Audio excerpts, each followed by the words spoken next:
in comes Bart. And Bart, what's the mug? WVU Reed College of Media. Yes. And by the way, I mean, I give your alma mater an load of credit. The uniforms for the hockey team at oh my Lord, John, those are beautiful, right? The West Virginia ice hockey jerseys and the full outfit. Oh my God. They better sell those things. Man, those are beautiful. I used to own a WVU hockey jersey. I have no clue where it went. Like, this is like, we're talking 10, 15, 20 years ago. I remember specifically owning one. And I don't know, in one of the 17 moves, I feel like since then, I've somehow I don't have a possession of it anymore. And I want these so badly. They're so good. Oh, I mean, and because I looked at it and you posted it, and they're amazing. They're amazing. At Bartimus Prime Night. And Abby, it's not so much that it's too cold this morning. It's just that I have an interview after this, and it has a collared shirt. So that. Oh wow. Okay. Right. Well, how long do we have you this morning? Do we have you for? I mean, you have me until 11:59. Okay. Just checking. So we just wanted to make sure that it wasn't going to be like an interrupted 15 minutes. No. All right. So one of the things that I wanted to get in with you this morning happened over the weekend, and it is a letter that came out from the Reggae Girls, and it has a direct impact on competition. And here's the bits and pieces of the letter that they produced themselves. It is with great disappointment we share that the 2023 World Cup roster will not be participating in the upcoming October international window for the first ever Women's Gold Cup qualifiers. While this has been one of the hardest decisions we've had to make, we feel it is necessary to take such a drastic stance to put an end to the constant mistreatment we receive from the Jamaica Football Federation. As always, it's an honor and a privilege to represent Jamaica. It's our job to perform in the best of our ability and put all our efforts into representing our country, making our fans, loved ones at home, and diaspora proud. Due to the current circumstances with the Jamaica Football Federation has put us in, we would not be able to do our job. We've received information about our coaching staff, medical staff, and equipment staff in an untimely manner and through unprofessional communication. We've gotten confirmation of our head coach 3 days prior to our report date through social media, despite our efforts to have direct communication with the JFF. We've yet to receive full and correct payments for our historical performances at the World Cup and the numerous outstanding bonuses for qualifying in the summer of 2022. We've dealt with this lack of communication, poor organization, poor management, delayed payments from the JFF time and time again. For these reasons, we take our stance in solidarity with hope to end the cycle of mistreatment. And AC Milan has even gone as far on their Twitter this morning, saying they stand by Allison and all the Reggae Girls in this difficult and delicate dispute with the Jamaican Federation. It's important to find a constructive dialogue to continue playing and let the fans dream. What in the ish is still going on here? Well, I mean, I think you just said the correct word there. Still, this is not new. This is something that the Reggae Girls specifically have dealt with for their entirety. If you remember, the reason that they were able to go to the World Cup is because of contributions from not the Jamaican Football Federation. Bob Marley's daughter being the one who basically is the benefactor of the program, plus other ways to, raise money for their travels. It hurts me personally because they're a fun team to watch, and so as a fan, to know that they're not going to participate in not only the Gold Cup qualifiers, but then obviously the first, the true first attempt to make the Women's Gold Cup a real thing in February sucks, because they are right now a top 3 team in this confederation. And not having them makes the competition worse. Just flat out. And so if you're CONCACAF, what kind of conversations are you having with the Jamaican Football Federation to say, how are you allowing this to happen? Because they bring up a lot of great points. One, I think, their coach was mutually agreed to part ways, I think was one of those terms, right? And I think we all agree it's because he said, yo, give me a little bit more money, like what we did in this past World Cup, not just qualifying, but then making a knockout round, not conceding a goal in the group stage. You know, Lauren obviously rightfully said, I need a little bit more money. And they said, oh, can't quite go there. I don't know if we can do that. You know, he was probably like, give me a couple $100 more. And they're like, that sounds like a lot of money. And so the women's team, you know, the players are in this similar situation where they just want to receive compensation for the achievements that they've done, that they've made without even support from the federation as a whole. It sucks for them. And I hate that, you know, they have a large group of talented women, not just who went to the World Cup, but they are doing a good job of building, you know, competitive teams, that they can't get just even a little bit of support from this federation to make it to where they feel slightly respected. You know, I mean, losing your coach, not finding out who the new coach is, probably, I mean, clearly not even having a say in the process, which, you know, is problematic. These are things that if you're a player, you just need to know that the federation sort of has your back, and they clearly don't. See, when you say sort of has your back, that's what just blows my mind about this entire Similar to Canada, though, we do need to, like, this isn't just Jamaica hates the women's team, which I think is a somewhat fair statement. The men's team has had this issue with the Jamaica Football Federation as well. So this is clearly an issue more of JFF being corrupt, probably, you know, definitely not well structured, organized, and, you know, it's sad that both teams are struggling with this, but the women's team, which has actually been qualifying for World Cups, can't even get a little bit of support and respect from the federation. Jarrett, go for it. How do you feel about turning your ire to the men's national team here? Because we can do that. Oh, well, let's do it. Okay. Let's go. Josie Altidore saying the 2014 team would have beaten the team of today. So I have two questions. One, Josie, are you insinuating that you would be healthy? Because that in itself is the greatest of all hypotheticals. And two, even if you started the game healthy, you'd probably come off injured in the first 20 minutes. So. That's what I do this for. This is why I put the tee in the cage and put a ball on it and hand Bart a big bat. This is why I do these things. This is why I live for the happiness of Josie just getting out of pocket. I think this is the thing we know about Josie.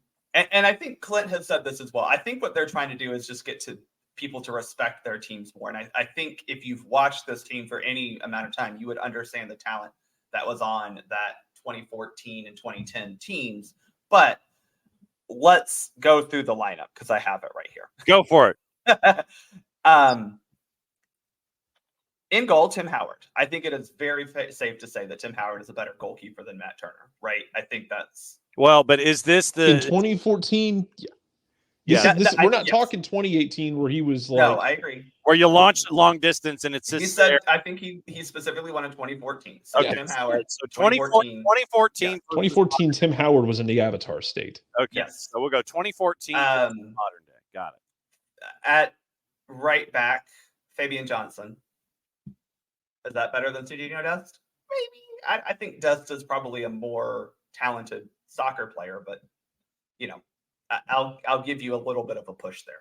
Center backs, Jeff Cameron and Matt Beasler.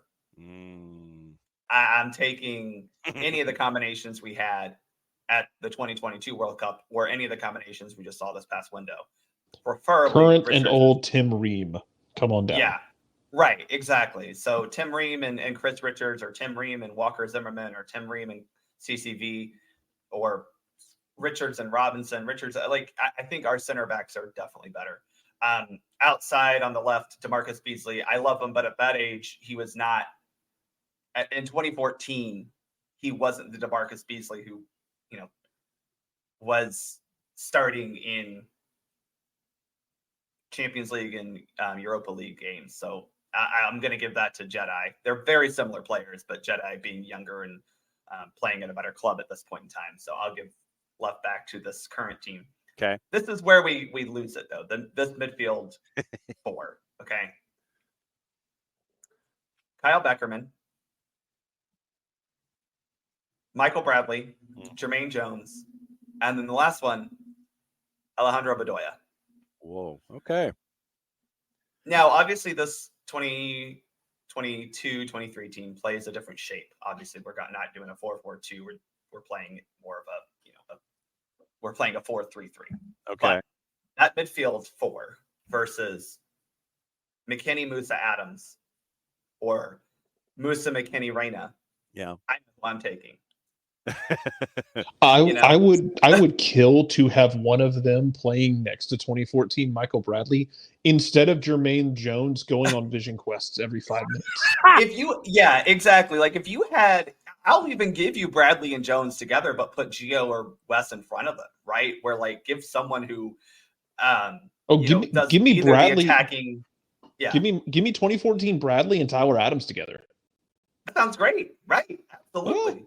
But I mean, the reality is that midfield 4 is not anywhere comparable to the midfield 3 that we have right now. And as we've seen, that's the engine room of a team that really makes you good or bad.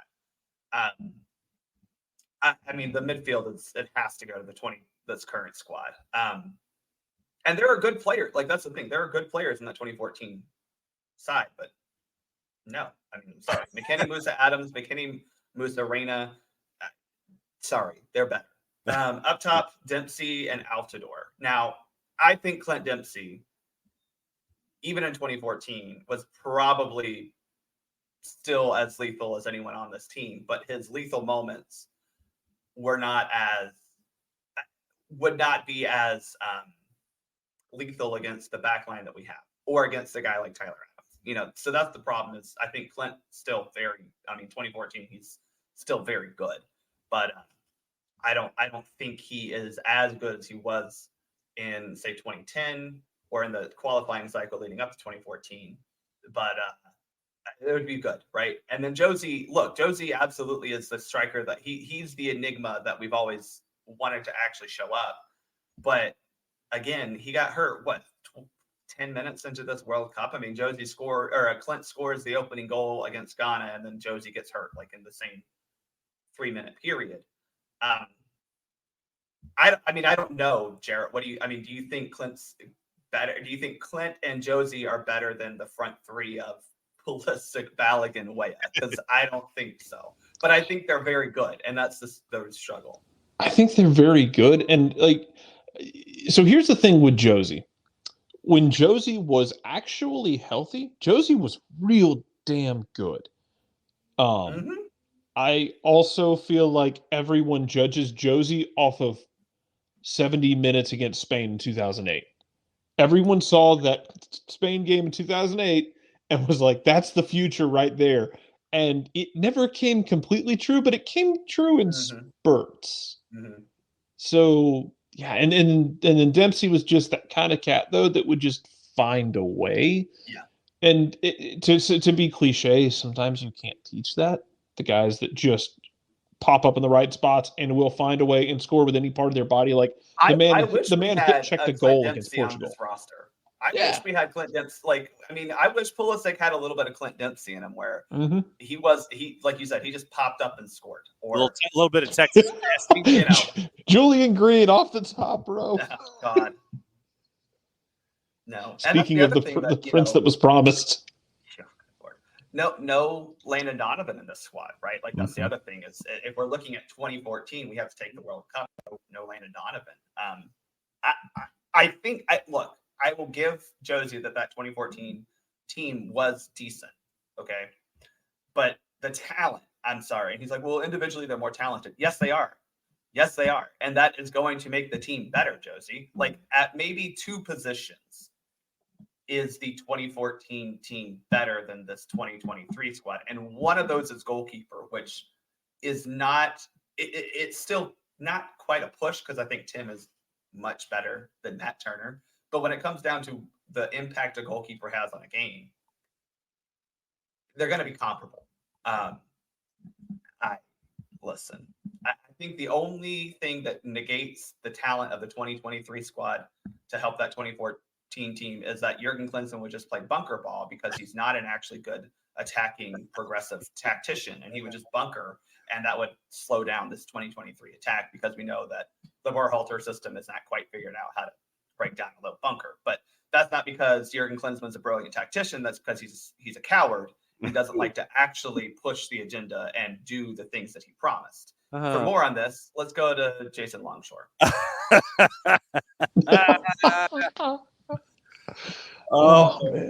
I have a bone to pick with Jason, by the way. Oh. He's not here. No. This is my time. I was in the car driving home from refereeing on Saturday, listening to the Atlanta United call. Okay. Thiago Almada picks up his first yellow card. Right. And Jason goes, if you're Atlanta United, you're okay with that because Almada's not a guy at risk for more yellow cards. So if we want to know who to blame, it's Jason Long. Announcer jinx is what you're saying. It was. I mean, he was right, but it was. Kevin Harlan, Jason Longshore. I will say, though, that because of this playoff structure, I'm kind of cool with everything because I know everybody is losing their mind about we don't have Almada for game one. Okay. You know what the funniest possible outcome of this playoff series is? It's Atlanta loses game one like 5-0, wins game two at home, and then wins game three in a shootout. Yeah. Which is likely to happen. Yeah. Because game one doesn't really you want to win it. Don't get me wrong. If you would love to win this in two. Yeah. If you win your home game, you turn this into a one-off. Mm-hmm. Yeah. The funniest scenario is you get blasted in game one. You somehow win game two at home. I mean, Columbus is a good team, so don't get me wrong. I'm not trying to downplay Columbus at all. And then game three is just like this slobber knocker that you win in a shootout, and it's really stupid. Yeah, and it won't be the only series that goes this way. It's just it is a byproduct of the layout of Apple TV and Major League Soccer in wanting to create more episodes and more inventory for their sponsors. I don't even mind that. I hate the scheduling. Why are we playing on Tuesday and Wednesday? See, and that's I think the biggest thing. What I was trying to process when I saw the schedule come out was the notion of they want to treat it like the NBA and the NHL, where you've got a game every night that means something. And so you've got an Eastern game and a Western game during the week, and you push the schedule along this way so there's fresh programming every single night that's attached to your product in year one of this television deal. I get it. I don't dig it. I get it. I'm looking at it specifically from a TV programmer network perspective with a new product and property. How do I continue to draw in a possible casual in addition to the hardcores? Oh, soccer's on. Maybe we'll see what's going on with my bracket, and you go and you wander over and watch the game. I get it. Like I said, I don't dig it. I get it. I know where they're coming from with it. But the idea of East Coast, West Coast, East Coast, West Coast. All right. So, let me look at this. I feel like it's a little unnecessary because you can put two games on a night, right? You put an Eastern Conference game on at 7:30, and then you put the Western Conference game on at 9:30 or 10. Yeah. And you're good. And so I think that I get what you're saying is like play Friday, Saturday, Sunday, Monday. Sure, I can dig what you're doing with that. But Tuesday and Wednesday, what are we doing? I mean, Yeah, you've got so here's the layout of the opening section. You've got Thunderdome tonight, Saturday East Coast West Coast, triple header on Sunday 6, 8, and 10, which is kind of dangerous because if games go long, then Monday East Coast West Coast, Wednesday is the Atlanta match, and what you're also doing is you're trying to schedule around the other football. I think what you're trying to do, you don't want to compete with the NFL. What are we competing against, John? We're not on the same damn channel. And so why are we competing? Why? Like I said, you're trying. I'm with you. I'm trying to think of it as how do I get more eyes and how do I not have folks staring at other sports? And then after Wednesday, you get back into second. If you don't want to compete with football, don't have your damn playoff system. your playoffs in the middle of football season. I'm sorry, but if you're going to be scared of the NFL or college football, don't play your most important games in the season of college and pro football, John. Like that. If you're that scared, don't do it. Have faith in your product. Have faith in your streaming platform. Have faith in the fans that you have curated. And you have, thanks to Apple TV, created a larger audience outside of just U.S. sports fans. I don't get being scared to this point. I do understand your point of spreading it out a little bit. I get that. If you want to have an extended weekend, love it. But the fact that you didn't even give the option for a window in on a Saturday, November 4th, like that wasn't even an option. Yeah, is insane to me because you're scared of what Georgia playing whoever they're playing that weekend, Missouri, I don't know, Southeast Missouri, I'm not quite sure, but like if you're that scared, don't have your playoffs in these seasons. Flip your schedule. I would. Sorry. Well, I mean, what I would do is I would do I would do what Liga MX does. And Liga MX does midweek weekend. Wednesday, Saturday, Thursday, Sunday. Literally, that's how I would do it. But once again, that slows down the number of days that you have inventory on your network property. And that's, like I said, that's why I understand going this way about it. I'm okay with doing 3 weekends of like 3 extended weekends, right? So you do Friday through Monday of this upcoming weekend. You have Friday through Monday of the next weekend, Friday through Monday of the next weekend, right? So that you have 4 nights of game times, and you put 2, whatever it is. It's a lot of math for me, but you put 2 to 3 games on because you can have it. I mean, I understand we're trying to avoid football because, scary, but you could have a Saturday or Sunday afternoon game to kind of give that platform, to, if you need to add an extra, like maybe you play at 5, 7:30, and 10. Yeah, because there's one of the windows that's on. It's a triple header Saturday. I think it's the first Saturday triple header is 6, 8, and 10, and that's on Sunday. Yeah. So you're not competing with most of the NFL, the East Coast NFL games. You're not competing with. You might have a couple of West Coast NFL games. Your 6 o'clock game is Houston and Salt Lake, which is going to be a sneaky good series. But then you have the FS1 free TV doubleheader of Cincinnati and Thunderdome and St. Louis and Thunderdome at 8 and 10. And that's a delicate dance because, if the game's not over, then what are you going to do? That's you didn't space this out right on Sunday. You didn't. I don't think you did. Well, and again, that's to me the point of having the MLS studio crew of you can fill that 30 minutes if you plan them to be 2.5 hours in between games. So 5, 7, 30, 10. 4, 7. I'd go 4, 7, and 10 and fill your space. Even that, because you expect one to go to penalty kicks. But you have time to fill in those gaps that you can recap the highlights from before. You can talk about the next game and the games that after that. You have time. The schedule annoys me because it is a schedule made by people afraid to actually value their product right now. And what was the other thing? Modiflow. Modiflow's got a great idea. Just show Messi getting a haircut or something. That's content. That'll kill some time. I'm right there with it. All right. So there were some. I think that would actually be a really great series. You have a guy.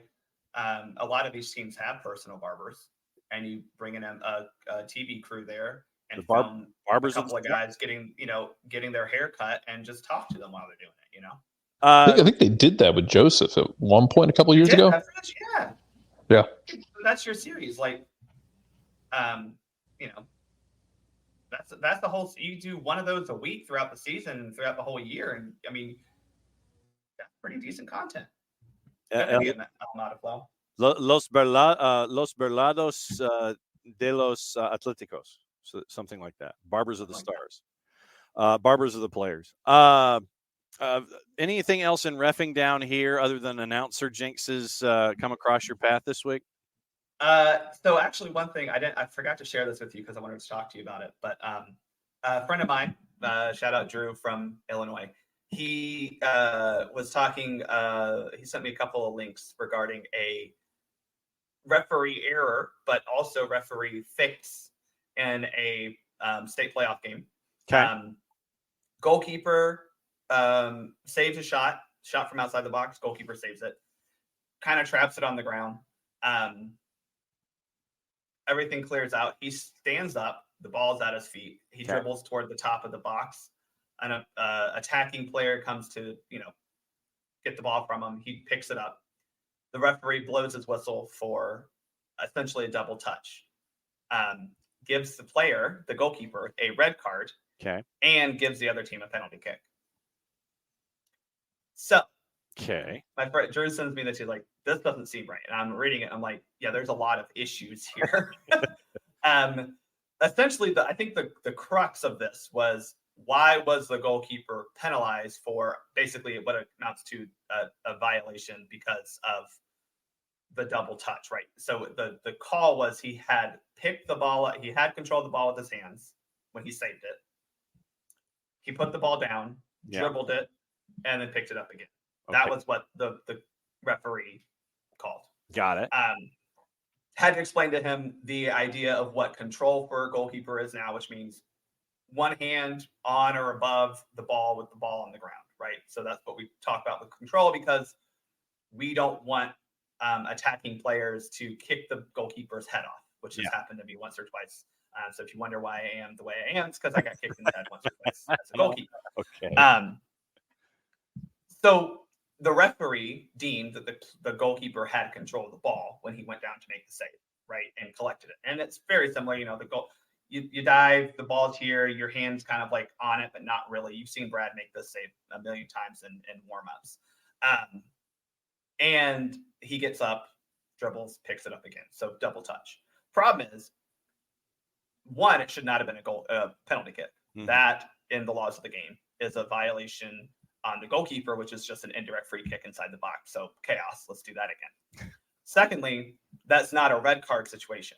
That is a yellow card at best, which a yellow card is very appropriate there, because you're talking about kind of circumventing the laws of the game, similar to if the goalkeeper were to kick a ball to a teammate, they flick it up and head it back to the goalkeeper picks it up. You give yellow cards there because we're circumventing the laws of the game. So the errors being penalty kick plus a red card. Now Drew's team ended up winning. We're fine. But the coach obviously protests this. Like, he's like, "Yo, this is not right." Referee does come back and say, "Actually, yeah, that's my fault. I should not have given him the red card. That's not a red card situation. My bad." Now, he still shouldn't have given a penalty kick because it's not a penalty kick situation. But good on the referee for acknowledging that he screwed up in that situation. Okay. Article, and there was commentary at Soccer America. And legitimately, this is where I will pull a lot of my content when it comes to you and reffing down here when it comes to the philosophical issues that you and your friends experience on the pitch. Title of the commentary: Players, Coaches, Parents, Turn Down the Volume or Shut Up. That was the title. And there's a guide to the abolition of unnecessary noise in soccer from Ian Plenderleith. And he has 4 separate categories. Players: instruct and encourage teammates, otherwise shut up and play. Coaches: sit down, make notes, and restrict shouting to key instructions to stop your voice becoming an irrelevant negative noise. Referees: keep communication short and to the point. Chatty refs are annoying, and parents: only open your mouths to positively motivate your kids and their team or stay at home. It's their game, not yours. Yeah, I think parents should just stay at home or in the car. I agree with that. When it comes to communication on the field, how communicative are you? Do you set things up in the early player meet and greet where you're talking to the team captains and coaches? Hey, stylistically, this is what you're going to hear from me, those kinds of things. How are your conversations and how are your peers' conversations about laying out, this is what you're going to expect today? So I do work with several referees who are very clear about, hey, play to the whistle. I'm going to let you play to the whistle. I have stopped doing that because I have other points that I want to address to manage the game. So I very much emphasize substitutions and stuff like that. Like, hey, this is how we're going to sub today. Because despite as many times as they may hear it, they still think that the substitution procedure is I go, yeah, sub, and they just run onto the field screaming someone's name. And we're not supposed to do that. It makes it more confusing, right? And I think the reason I personally don't need to say, hey, play to the whistle is because I am a talker throughout the game. I'll say, play on, advantage, or no, or we're good, we'll keep playing, stuff like that. So I personally, my ref style is to be vocal. Some refs don't do that. Some refs also say play to the whistle because they say it's because, I let them play, I don't like to call a lot. And I think what it is they're a little afraid of intervening in the game, because they're not as confident as they should be because they're good referees to make calls. But absolutely, that pregame check-in is a great time to set that. Sometimes I make jokes, right? I try to, I'll especially for the younger kids, I'll be like, no jewelry, nothing on our wrists, nothing around our necks, nothing in our hair, no belly button rings, and they think that's the funniest thing that they've heard that day. So it makes me feel good, makes them laugh. But it is a good time to set those standards of what do we expect. But then when you get on the field, you have to back it up. And that's kind of where, for referees, we do get into a little bit of a problem is we say things in a pregame, we'll say things one time, and then we don't back it up with our actions later. But I agree that parents should shut up. One other reffing down here thing, and then I've got a USWNT question because we actually have games coming up. We do. Jose Mourinho. Roma has been fined €10,000 by Serie A after their ball boys purposely slowed down Sunday's league game against Monza. Got a 1-0 win thanks to a winner in the 90th. Italy's sporting judge ruled that Roma's ball boys took too much time to get the ball back after the home side scored the winning goal. A league statement read, quote, Roma, by way of objective responsibility to have its own ball boys after the goal has been scored, systematically slowed down the regular restart of the game, forcing the referee to extend injury time by 2 minutes. Mourinho gets a 1-game touchline ban after he was sent off near the end of the game for mocking Monza's bench by making a crying gesture. So, well, So Mourinho gets a ban, and the team gets a fine for slow ball boy reactivity. First off, yes, Jose, that's one of those lines we just don't cross, right? However, I applaud the work of the ball boys in this match, personally. I think that is fantastic. I specifically remember in high school as when I wasn't in high school. It was we were in 8th grade and they would try to get all the, up and coming high schoolers to be ball boys, but not for these matches. And the coach would say, do not rush to give the ball to the other team. I loved it. Personally, I saw this and I was like, no, I think this is great. I understand the sporting problems with this. And I'm sure that Serie A is very right in their discipline. But I thought it was great. I think they should do this more often. Atlanta United, take note. If other teams get to come into Mercedes-Benz Stadium and waste time from minute 1, wow, then other teams get to come into Mercedes-Benz Stadium and stay in the locker room 27 minutes past the time that the second half is supposed to kick off. I think our ball kids can throw the ball in a little late. Well, and then that's also on your peers to actually pull the trigger and sit there and go, bang. Yeah.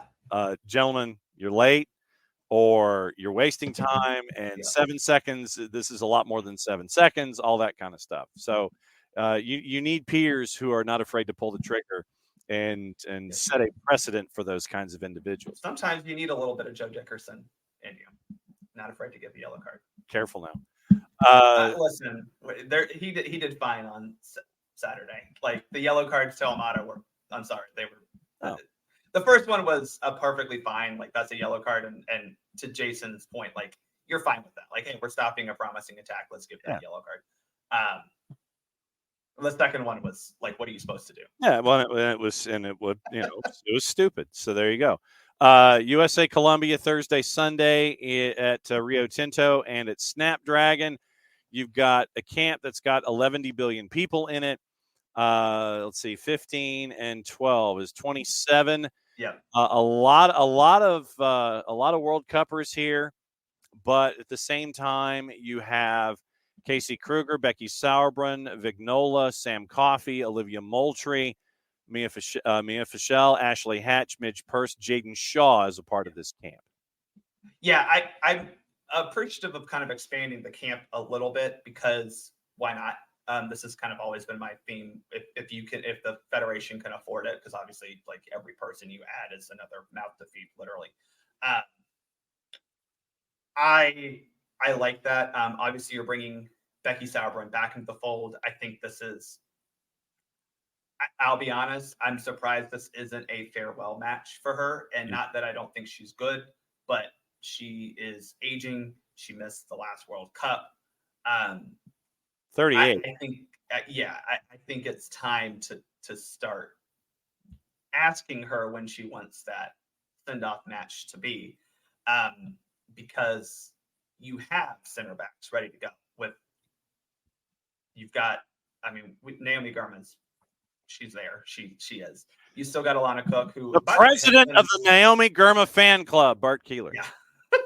Well, I've been critical of Alana Cook, but I think she's been actually pretty good in NWSL since the World Cup when she didn't play. I think Tierna Davidson is starting to kind of make her presence known again. I know she's not on this roster, but I think we need to figure out how do we transition Sauerbrunn out. And with the Olympics next summer, I know you would that we need to stop doing the storybook like, oh well, let's give her one more. No, she's done. We need to start moving in to the next generation. But you have some players, Emma Vignola getting a call back, Jaden Shaw, Mia Fischel getting calls back. That's great. And those are players, maybe not Vignola, but Shaw and Fischel, that a lot of fans wanted to see before the World Cup last year. The problem was the timing was not great. And I know that, like, you shouldn't exclude a player if they're playing well, but the problem was you had Alex Morgan, who I know she wasn't playing well then, was your starting striker. And then it was very clear that the thought after that was, well, we have Sophia Smith, Lynn Williams, Trinity Rodman, a number of players who can also play the 9. So Fischel wasn't necessarily like a big need. I'm not saying that was right or wrong. I'm just explaining that. Yeah. But the fact that we have Shaw and Fischel back, and I need to see Shaw this camp, by the way. I didn't like that Twyla said, oh, she's great in the, rondos. And it's like, okay, we'll put her on the field. Like, we want to see her.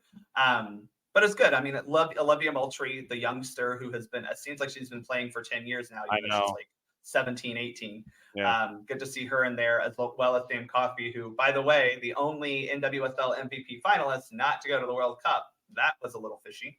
That still is a decision that I disagree with, Vlatko. Your new head coach of the Kansas City Current, by the way. Which, by the way, that's a great hire for Kansas City. I there were some people dunking on this, and I'm like, y'all, he was a very good NWSL coach, and no one wants to admit that he was the right hire in 2019. He just got it wrong after that. But he's a very good NWSL coach, and perfect for Kansas City, who wants to they're moving into a brand new stadium. They need to make the team as good as the stadium has been. Yeah. Because everything off the field has been great for Kansas City. It's just been the play on the field this year was very bad. But yeah, this roster's good, and the Colombia's roster just as good. I mean, remember, they made it around farther than we did in the World Cup, and they were, again, my favorite team to watch in the summer. So what's going on at Soccer for USPOD? EP 70 is now out. Yeah, so episode 70 is out. That was recapping the Ghana and Germany games. We'll have some conversation about these friendlies next week, as well as probably some other U.S. soccer things as they come about. Remember, the Pan Am games are going on. I was told we'd be able to watch these games, and neither of the games we've been able to watch. So I don't know. That's logic, Bart. Yeah. That's Soccer for USPOD at Bartimus Prime 19. Bart, as always, good luck in 50 minutes, 5-0. with the prospective interview, and we'll be back with you again next week, where we'll talk about these friendlies and other things, and another go round of reffing down here. As always, my friend, thanks for helping us through the midweek. Shout out to the one of the number one teams in college soccer right now, the WVU men's soccer team. Crazy one with Marshall the other day. Oh my God, that was nuts. See, sorry, I know you said goodbye. I have to make one final point. I know people they hate the idea of college soccer for some reason, because they think that they think everything about U.S. soccer system is terrible. So college soccer is the worst of it all. College soccer, it needs to improve, but it's still a secret weapon that U.S. soccer has that we need to leverage more. Anyway, and with that, I will leave.